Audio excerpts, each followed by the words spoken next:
बड़ी खबर के साथ हम हाजिर हैं और आज सबसे पहले बात होगी पड़ोसी मुल्क पाकिस्तान में मच रही हलचल की। आसिम मुनीर पाकिस्तान को 12 टुकड़ों में बांटने की तैयारी कर रहा है, लेकिन उससे पहले ही पाकिस्तान का बंटवारा हो जाएगा। इसकी तारीख भी तय हो गई है।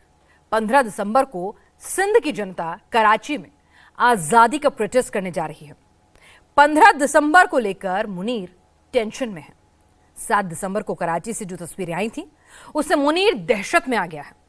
आखिर 15 तारीख को ऐसा क्या होगा, उसको लेकर मुनीर अभी से खौफजदा क्यों है? सिंध के अलावा और कहां से मुनीर के खिलाफ जनता सड़क पर उतर आई है, पूरी डिटेल इस रिपोर्ट में देखिए।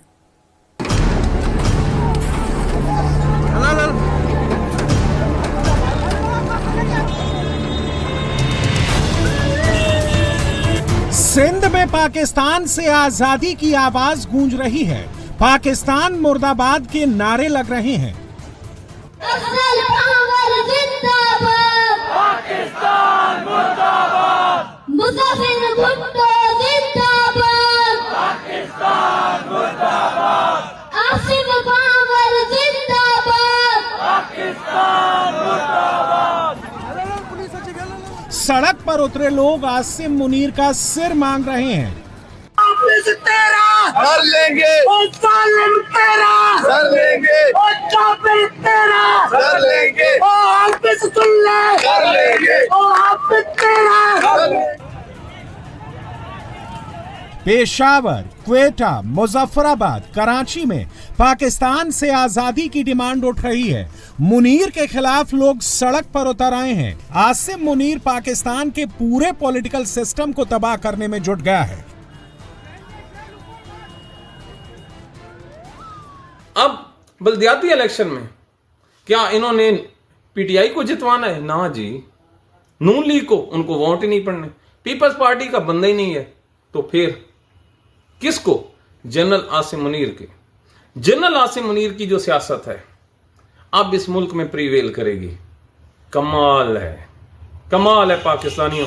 और ये बात जब जाती उमरा या तख्ते लाहौर तक पहुंची है तो इनको पता चल गया कि इनका दौर खत्म।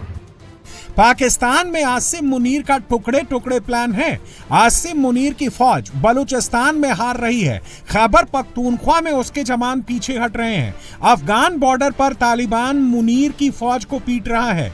अपनी हार को छुपाने के लिए मुनीर 4 प्रांतों को 12 में बांटने की तैयारी कर रहा है। पाकिस्तान में आजादी के 75 साल तक सिर्फ 25 संविधान संशोधन हुए थे। मुनीर के पावर में आने के बाद 2 संशोधन हो चुके हैं। मुनीर के दबाव में शहबाज सरकार तीसरे संशोधन की तैयारी कर रही है। लेकिन मुनीर की इस साजिश को लेकर सिंध और बलूचिस्तान में भयंकर गुस्सा है।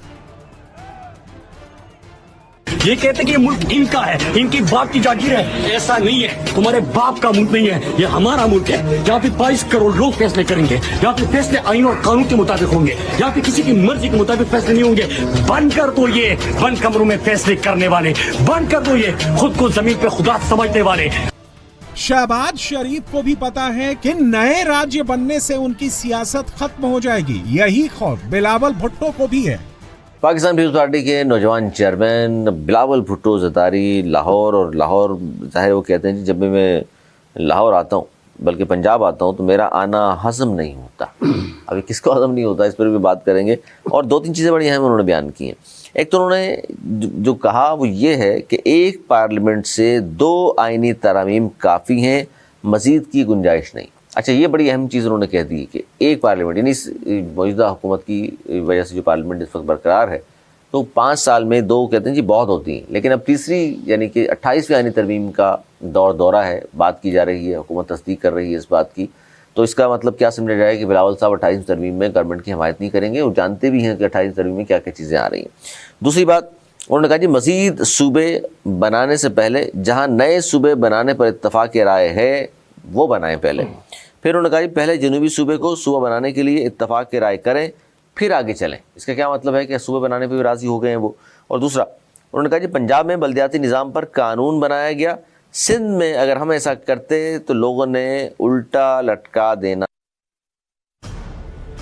गिलगित में भी बवाल हो रहा है। विशेषज्ञ बोले ये 1971 जैसी स्थिति की ओर बढ़ता कदम है।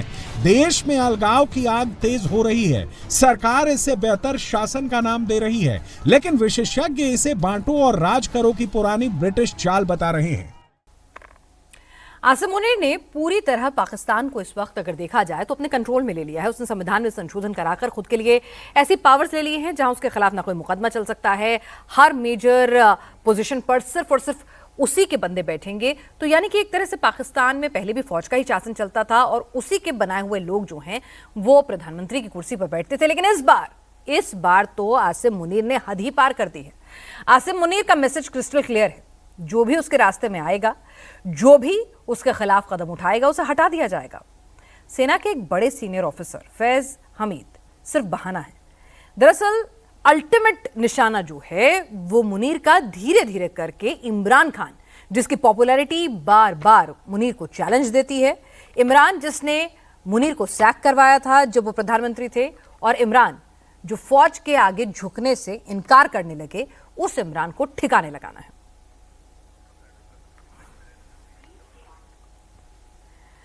चलिए, इस वक्त मुनीर जिस स्ट्रैटेजी पे काम कर रहा है, जिस तरह से मुनीर पाकिस्तान को पूरी तरह से अपने कंट्रोल में ले चुका है, तमाम बड़ी पोस्ट, तमाम फौज में सब कुछ उसने अपने अंडर ले लिया है। पाकिस्तान में पहली बार जनरल रैंक के अधिकारी को यह सजा हुई है।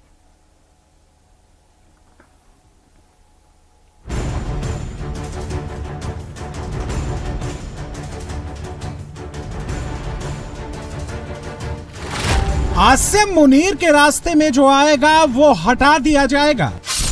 DGISI ਨੂੰ 14 ਸਾਲ ਕੈਦ ਦੇ ਬਾਮੁਸ਼ੱਕਤ ਹੋਈ ਹੈ। DGISI ਐਕਸ ਸਾਬਿਕ ਜਿਹੜਾ ਉਹਦੇ ਦੀ ਮੈਂ ਗੱਲ ਕਰਨਾ, ਇਤਨਾ ਇੰਪੋਰਟੈਂਟ ਉਹਦਾ ਪਾਕਿਸਤਾਨ ਦਾ ਐਕਸ ਕੋਰ ਕਮਾਂਡਰ ਪਿਸ਼ਾਵਰ ਦੇ ਕੋਰ ਕਮਾਂਡਰ ਵੀ ਸਾਬਿਕ ਰਹੇ ਫੈਜ਼ ਹਮੀਦ ਸਾਹਿਬ, ਤੇ ਉਹਨਾਂ ਨੂੰ 14 ਸਾਲ ਕੈਦ ਬਾਮੁਸ਼ੱਕਤ ਹੋਈ ਹੈ।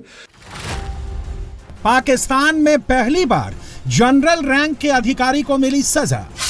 मेरे ख्याल में पाकिस्तान की तारीख में ये पहली दफा होगा कि इतनी मतलब बड़ी पोस्ट पे जो रिटायर्ड ऑफिसर हैं उनको सजा हुई हो। फैज हामिद बहाना है, इमरान मुनीर का निशाना है। तो ये अब सर जाहिर है इसका एक पॉलिटिकल फॉल आउट भी है। इसका एक ज़ाहिर मिलिट्री रैंक्स के अंदर भी एक किस किस्म की चीज़ है कि जिस तरह आप DGISPR की प्रेस कॉन्फ्रेंस ले लें, वो तो एक निशाना उसके अंदर तो एक सियासी पार्टी थी और बानी PTI ये इमरान खान थे। अब देख लें एक जो जिसे क्या कहना चाहिए, lack of a better word, no bullshit policy जो है उसके अंदर ये भी उस फहरिस्त में ऐड कर लें कि वो इंटरनली भी फौज जो है ना वो कह रही है कि जी आप अगर इस किस्म की वायलेशंस करेंगे तो हम फिर इसके ऊपर कोई चीज़ करेंगे। पाकिस्तान में जो काम याया खान ने नहीं किया, जो काम जियाउल हक ने नहीं किया, जो काम परवेज मुशर्रफ ने नहीं किया, वो काम आसिम मुनीर ने कर दिया। पाकिस्तान में पहली बार आर्मी के इतने बड़े अधिकारी को सजा सुनाई गई है। मुनीर की तैयारी फैज हामिद को वादा माफ गवाह बनाने की है। मुनीर चाहता है कि फैज हमीद इमरान खान के खिलाफ गवाही दे, जिसकी मदद से इमरान खान को ऐसी सजा सुनाई जा सके कि इमरान कभी भी जेल की चारदीवारी से बाहर नहीं निकल सके। मुनीर के राज में हर दिन पाकिस्तान में कुछ नया हो रहा है। भूखमरी का नया रिकॉर्ड बन रहा है। महंगाई पुराने सभी रिकॉर्ड तोड़ रही है। माना जा रहा था कि पाकिस्तान में सबसे सेफ सेना के अधिकारी हैं, लेकिन मुनीर ने साफ कर दिया है कि उसके रास्ते में जो भी आएगा उसे हटा दिया जाएगा। और आसिम मुनीर ने अगर देखा जाए तो पाकिस्तान को जिस तरह से कंट्रोल कर लिया, और ऐसा लग रहा है कि उसने उन तमाम लोगों की एक लिस्ट तैयार कर ली है जो फौज के भीतर उसके लिए थ्रेट हो सकते हैं, या फिर जो पॉपुलर लीडर्स हैं, जिस तरह से इमरान खान की बात कर रहे हैं, तो एक लिस्ट बाकायदा उसने तैयार कर ली है उन लोगों की जो फौज में उसके खिलाफ बगावत कर सकते हैं, फौज में जिनका झुकाव इमरान खान की तरफ है। जिस तरह से इमरान खान की गिरफ्तारी के वक्त एक बड़ा धड़ा फौज का जो है वो इमरान खान के समर्थन में खड़ा हुआ नजर आया था, और जिस तरह से लगातार कई बार ऐसी सुगबुगाहट भी हुई कि अपने आप को लगातार बार बार प्रमोट करते हुए हर महत्वपूर्ण पद अपने अधीन कर लिया है, तो जो फौज के दूसरे अधिकारी हैं वो अपनी प्रमोशन के लिए तरस रहे हैं और तानाशाही को कबूल नहीं कर रहे हैं। अभी फिलहाल उन्होंने मान लिया है कि भाई आप CDF बन गए हैं, आप सर्विसरवा हैं, लेकिन भीतर ही भीतर फौज के ऐसे तमाम अधिकारी जिनकी प्रमोशन रुक गई है वो मुखालफत करने के मूड में भी नजर आ रहे हैं। फैज हमीद के खिलाफ पाकिस्तान आर्मी एक्ट के तहत अगस्त 2024 से कार्रवाई शुरू हुई। 15 महीने के लंबे लीगल प्रोसेस के बाद फील्ड जनरल कोर्ट मार्शल ने यह फैसला सुनाया। फैज हमीद की गिरफ्तारी से सिर्फ इमरान खान की मुश्किलें नहीं बढ़ने वाली, अब निशाने पर रिटायर्ड आर्मी चीफ कमर बाजवा भी आएंगे। निशाने पर सियासी दलों के नेता भी आएंगे जिनके साथ फैज हमीद की करीबी रही है। इसमें सत्ताधारी पार्टी के भी नेता शामिल हैं, यानी आसिम मुनीर ने फैज हमीद को सजा देकर एक साथ कई निशाने साध लिए हैं। अगर कोई ये समझता है कि ये जी इमरान खान के लिए मुश्किलात का आगाज़ है, तो मैं आपको बता दूं कि इमरान खान के लिए तो पहले भी कोई आसानियां नहीं है। हाँ, जब बात निकलेगी तो फिर दूर तक जाएगी, बड़ी दूर तक जाएगी। इंज नहीं कर लेगा खुरा इमरान खान के कोल ही निकलेगा। फिर पता चलेगा कि फैज़ साहब से कौन कौन मुस्तफ़ीज़ हुए हैं। राना सनाउल्लाह से लेके ख्वाजा आसिफ, बिलावल भुट्टो, मरियम नवाज़, शहबाज शरीफ, नवाज शरीफ, आसिफ जरदारी, फजलुर रहमान, सभी फैज़याब हुए। वो तो इमरान खान के वज़ीर आज़म बनने से पहले के भी करता धरता थे और अपने द मोस्ट पावरफुल पर्सन। और उसके बाद जब इमरान खान से दाल निकली थी तो फिर जो कुछ भी हुआ, और जनरल बाजवा साहब का जो किरदार सामने आया, उससे भी गल होनी है कि लंदन में कैसे मुलाकातें हुई, जनरल बाजवा के ससुर कैसे बुला कर ऑफर्स करते रहे। एक ख्वाजा आसिफ ने अपने मुंह से कहा मैं हार गया था, मैंने टेक्स्ट किया भाईजान मैं हार गया, तो कोई जनाब सरकार को बेहतरी करो, तो वो मैं जीत गया। अगर एक दफ़ा ये कट्टी कट्टा निकल ही जाए तो बेहतर है। मैं तो इस फैसले को तारीखी रोशन फैसला करार देता हूँ। फैज हमीद पर 4 प्रमुख आरोप लगाए गए थे। इनमें राजनीतिक गतिविधियों में सक्रिय रूप से भाग लेना और ऑफिशियल सीक्रेट एक्ट का उल्लंघन करना शामिल था, जो देश की सुरक्षा के लिए हानिकारक माना गया। इसके अलावा उन पर अधिकारों के दुरुपयोग और सरकारी संसाधनों का गलत फायदा उठाने का भी आरोप साबित हुआ, जिससे कई लोगों को गलत तरीके से नुकसान पहुंचा। इल्जामात ये थे कि 4 अहम उनके ऊपर जो इल्जामात लगे हैं। सबसे पहला इल्जाम ये था कि सियासी एक्टिविटीज के अंदर हिस्सा लेना। पाकिस्तान आर्मी एक्ट के तहत, पाकिस्तान आर्मी एक्ट के मुताबिक सर्विंग ऑफिसर सियासत के अंदर जो है वो हिस्सा नहीं ले सकते। ऑफिशियल सीक्रेट एक्ट की खिलाफ वर्जी, ऐसी हरकतें जो रियासत की सेफ्टी और नेशनल इंटरेस्ट के खिलाफ हों और नुकसानदेह समझी जाएं। इसी के साथ misuse of authority and government resources, रियासती और ओहदे के गलत इस्तेमाल और वसाइल को ज़ाती इस्तेमाल के लिए जो है ज़ाती इस्तेमाल में लेकर आना, इंडिविजुअल को रॉन्गफुल लॉस पहुंचाना, ये एक उनके ऊपर 4th जो एलिगेशन था, यानी किसी को नुकसान या फाइनेंशियल हार्म पहुंचाना जो कानूनी तौर पर जस्टिफाई ना हो। ये चूंकि उनको इन तमाम तर ये जो एलिगेशंस हैं, इनके अंदर जो है उनको आज जो है वो पनिशमेंट दी गई है। 14 साल की जो कैद बामुशक्कत की सज़ा इस तमाम तर चीज़ों के ऊपर सुनाई गई है। इसके ऊपर मिनिस्ट्री ऑफ इंफॉर्मेशन, वजीर इत्तलात ने, जो वजारत इत्तलात ने यह भी बताया है कि टॉप सिटी जो हाउसिंग सोसाइटी का जो केस है उसके अंदर भी जो है इनको सजा सुनाई गई है। जिस सैन्य अदालत में पाकिस्तान के पूर्व ISI चीफ को सजा सुनाई गई वो मुनीर के इशारे पर चलती है। जिस सेना के अधिकारी ने फैज हमीद को सजा सुनाई वो मुनीर के खिलाफ जाने की हिम्मत नहीं जुटा सकता। कहने को तो फैज हमीद को अपनी सजा के खिलाफ अपील करने का अधिकार है, लेकिन पाकिस्तान में सरकार से लेकर कोर्ट तक सभी मुनीर की मर्जी से ही चल रही हैं। सवाल यह है कि फैज हमीद ने जो किया वो क्या अकेले किया? अगर हमीद के साथ और लोग भी थे तो उनके खिलाफ एक्शन क्यों नहीं लिया गया? मुख्तलिफ लोग इसको मुख्तलिफ एंगल से देख रहे हैं, लेकिन साथ में ये भी क्वेश्चन उठाया जा रहा है कि क्या जनरल फैज हमीद इस सारी चीजों में अकेले थे या उनके साथ कोई और भी था। नो डाउट कि वो एक ताकतवर ऑफिसर्स में उनका शुमार होता रहा, लेकिन यकीनन उस वक्त के जो आर्मी चीफ है जनरल रिटायर्ड कमर जावेद बाजवा, वो भी उस वक्त अहम पोजीशन पर थे और लीड करते थे फोर्सेस को, तो उनका क्या रोल था उस हवाले से भी बहुत सारे क्वेश्चन उठ रहे हैं। लेकिन एक चीज मैं आपको बताऊं कि सजा तो इनको दी गई है, अब आगे क्या होता है हमें नहीं पता। फौज का अपना सिस्टम है, वो क्या करते हैं क्या नहीं करते। लेकिन एक चीज तो वाजे हो चुकी है कि इमरान खान के लिए जो पूरा एक मैदान है वो रेडी हो चुका है और गालिबन ऐसा लग रहा है कि जी इमरान खान साहब को भी, हालांकि पहले भी उनको बहुत सारी सजाएं हो चुकी हैं, ऐसा नहीं कि नहीं हुई, और बहुत सारे कुछ 300 के करीब उनके ऊपर केसेस हैं, जिसमें 9 मई भी है और पता नहीं साइफर केस भी है और 190 मिलियन पाउंड का भी केस है, काफी सारे केसेस है। मतलब ये बड़े बड़े जो हमें याद है, वैसे छोटे बड़े बहुत सारे केसेस तकरीबन 300 के करीब है। तो उनके लिए क्या मुश्किलात मजीद बढ़ सकती है, और ऐसा लग रहा है कि ये मैसेज है उनके लिए। लेकिन क्वेश्चन ये है कि क्या जनरल फैज हमीद अकेले ये सारी चीजें कर पाते थे या मुमकिन था, या ये भी एक अहम क्वेश्चन है, इसके ऊपर क्लैरिटी बहुत जरूरी है। ये तो साफ है कि फैज हमीद को इमरान खान के करीबी होने की सजा मिली है। एक दौर था जब फैज हमीद पाकिस्तान के दूसरे सबसे ताकतवर शख्स थे।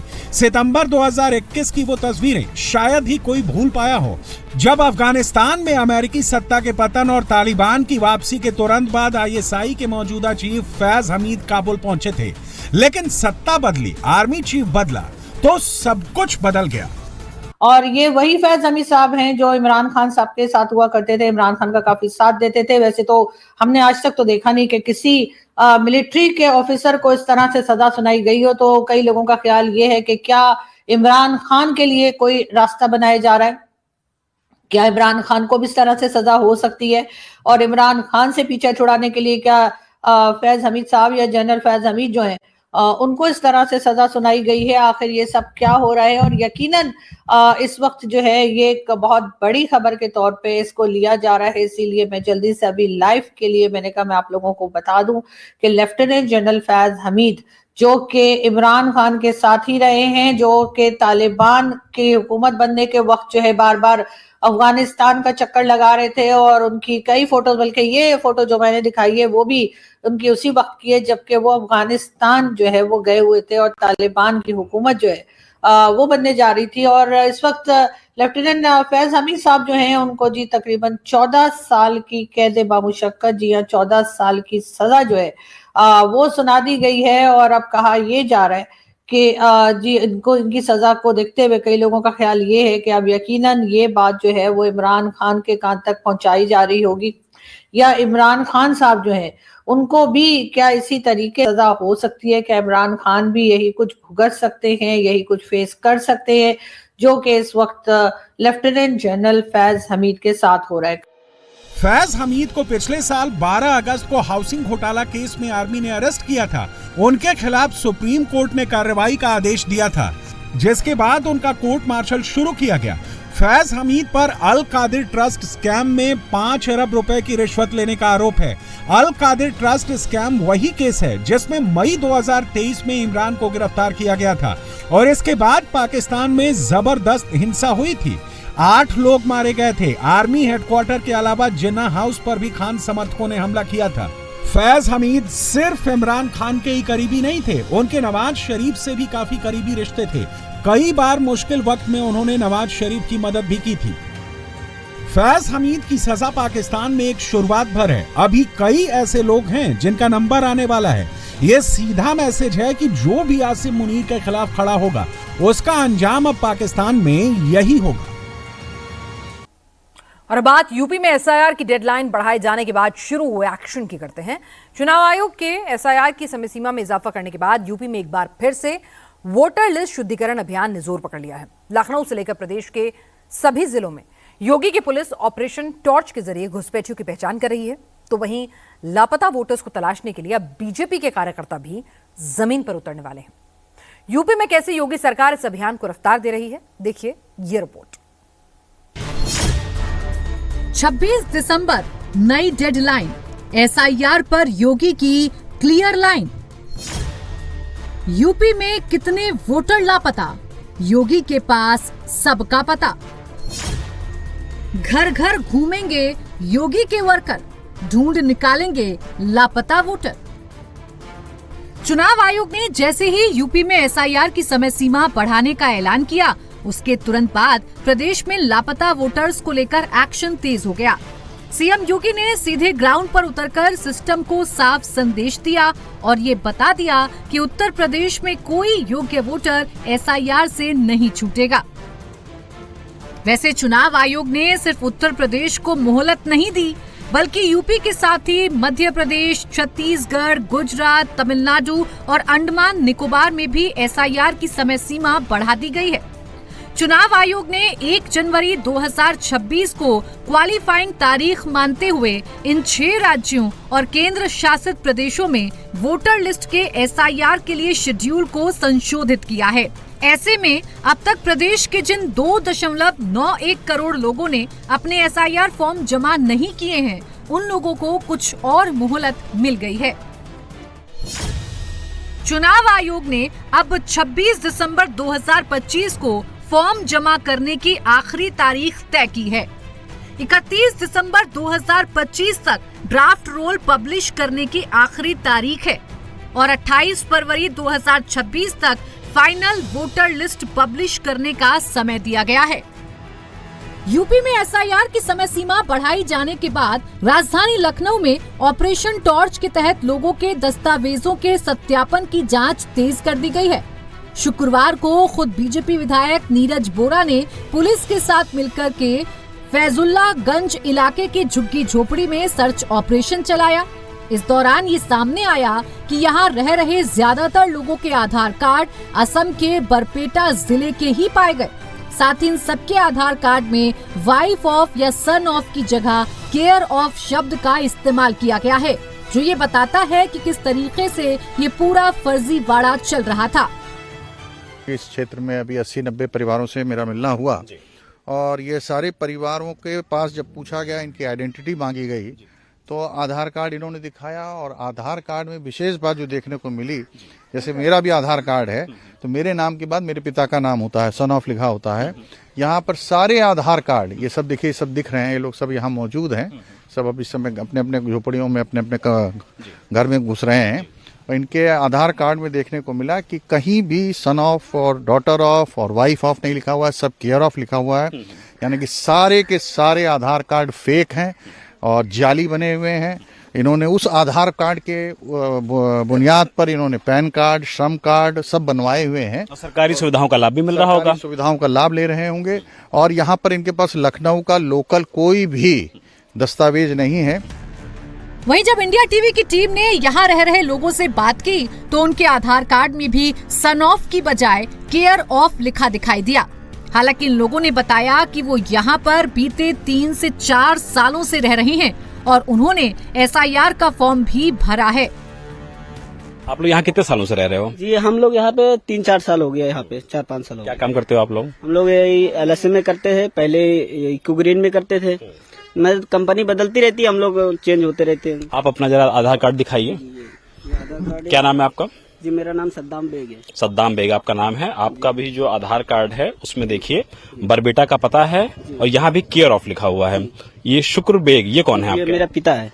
अच्छा, पिता है आपके जी। सन ऑफ ना लिख करके केयर ऑफ हर जहाँ लिखा हुआ है। अब सर ये हम लोग तो नहीं बता सकते, या आप लोग ये आधार कार्ड लीजिए, जांच कीजिए। और ये मेरा वोटर लिस्ट पे नाम भी है, कहीं तो मैं वोटर लिस्ट पे कहाँ पे आपका नाम है? जी मेरा आसाम में वोटर है और अभी हम लोग जो एसआईआर का जो फार्म है हम लोग अभी भरा के आए हैं। अच्छा, अभी आप लोग चेक कर सकते हैं, हम निकाल के दे रहे हैं आपको। ये जो बड़ी संख्या में लोग यहाँ पर हैं, सभी का ये कहना है कि उनके अगर आधार कार्ड पे केयर ऑफ लिखा हुआ है, बाकी चीज लिखी हुई है, तो सरकार को इसका जवाब देना चाहिए। लेकिन फैजुल्लागंज इलाके में आकर के विधायक नीरज बोरा का ये पूरा इन्वेस्टिगेशन, ये पूरा जांच मौके पर बताता है कि किस तरीके से जो सरकार को शंका है वो बातें ग्राउंड पर सच नजर आ रही हैं। लखनऊ में ऑपरेशन टॉर्च चला रहे पुलिस अधिकारी से जब बात की गई तो उन्होंने बताया कि इस ऑपरेशन के दौरान उनकी उन लोगों पर खास नजर रहती है जिनका एनआरसी कैंसिल किया गया है और उसी आधार पर अवैध रूप से रह रहे लोगों की पहचान की जा रही है। हम लोग एनआरसी, आधार कार्ड और अन्य जरूरी कागजात की चेक करते हैं। गहनता से जांच की जाती है इसकी। अगर इनवैलिड पाया जाता है तो उसके रीजन पूछे जाते हैं, क्या कारण है।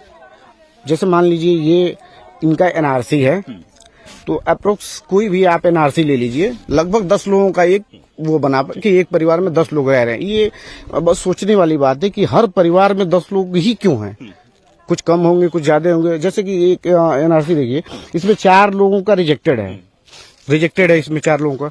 तो हम इन 4 लोगों के बारे में पूछताछ करते हैं कि ये 4 लोग कौन हैं, कहाँ रहते हैं। अगर इनके पास एनआरसी नहीं हो तो इसका मतलब कि ये भारत के नागरिक नहीं है। असम के नागरिक नहीं है। ये या तो फर्जी तरीके से यहाँ रह रहे हैं, ये माइग्रेंट्स है। यूपी में सीएम योगी आदित्यनाथ के आदेश के बाद लखनऊ समेत प्रदेश भर में घुसपैठियों के खिलाफ एक्शन जारी है। यूपी के सभी 75 जिलों में सत्यापन अभियान चल रहा है।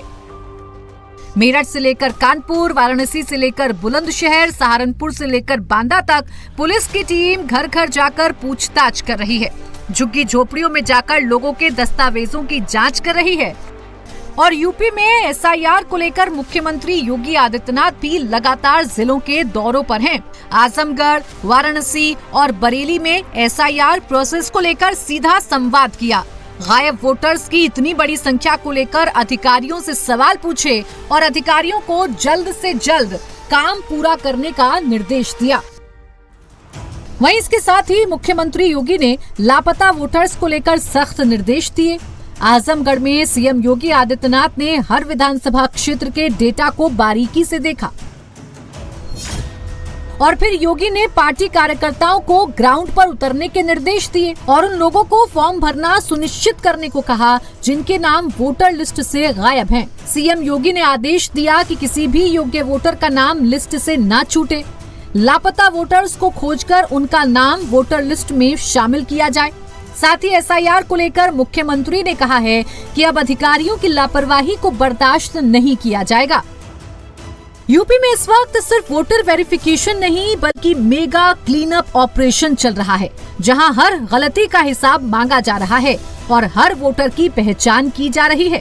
योगी सरकार पूरी तसल्ली चाहती है कि कोई भी योग्य नागरिक वोटिंग अधिकार से वंचित न रह जाए और कोई अवैध रूप से रह रहा शख्स बच पाए। अब देखना होगा कि 26 दिसंबर तक कितने लापता वोटर्स मिल पाते हैं और कितने घुसपैठियों की पहचान हो पाती है।